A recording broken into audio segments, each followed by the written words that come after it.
Hello and welcome. It's 2018 and this year will be a very critical year from the point of view of fighting the Maoist rebels.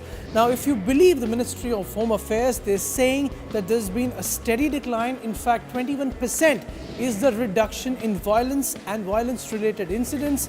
The Home Ministry, in fact, says the Maoists are on the run. But we have some interesting statistic to tell you, and I'm now, of course, joined by my senior colleague, our editor, Mr. ASHOK UPADHYAY. Ashokji, you've done some research on this. Can you tell us what are your findings actually suggesting? So I filed an RTI with the Home Ministry. So what does the RTI tell you? The RTI tells that instances of security forces being attacked has dropped. This is true. Killing of security forces by Maoists has increased. Killing of Maoists by security forces dropped by nearly half. Surrender has shown a massive drop from 2016. Maoist violence has reduced. But in the same period, Maoists killed more than 212 security personnel and 616 civilians. So you're basically saying that the government is claiming that it has reduced the Maoist presence and it has made them on the run.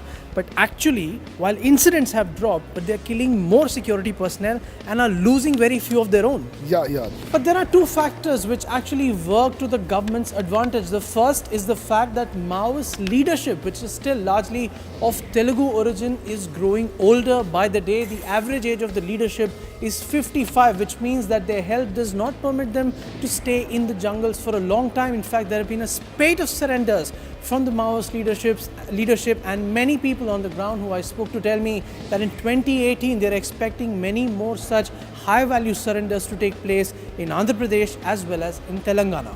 Another theme which will actually help the government is that the Maoists are relying more and more on their military power, that is the PLGA, whereas the government, having understood the difference, is not only relying on police, but it also is at least telling or declaring it in public that it's building more roads, more schools, enhancing connectivity by building airports as well as several post offices, banks and ATMs. But as we enter 2018, there's one area where India has to be extremely careful. This is to ensure that there are no civilian casualties, there are no fake encounters or fake surrenders like the ones we've seen in the not too recent past. In fact, if all of this is taken care of, the Maoists will have actually lost a very serious plank through which they recruit. Tough as the present situation may seem, the Maoists have actually made a habit of surviving them. In fact, it's like a balloon. When you press it from one side, it does retreat there, but it expands on the other side. That somehow is how the Maoist insurgency is based.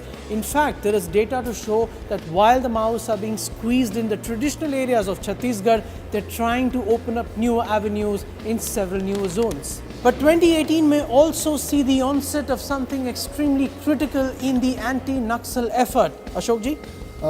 General election 2019 aside, the Naxal states like Andhra, Telangana, Maharashtra, Odisha, JHARKHAND are also going to face election in next 24 months. So you can see a lot of developmental works in those states, and that may work as a deterrent for Maoism. So, as you saw in the battle for the heart of India, 2018 may just be the decider, provided the government keeps its ears open and plays its cards well.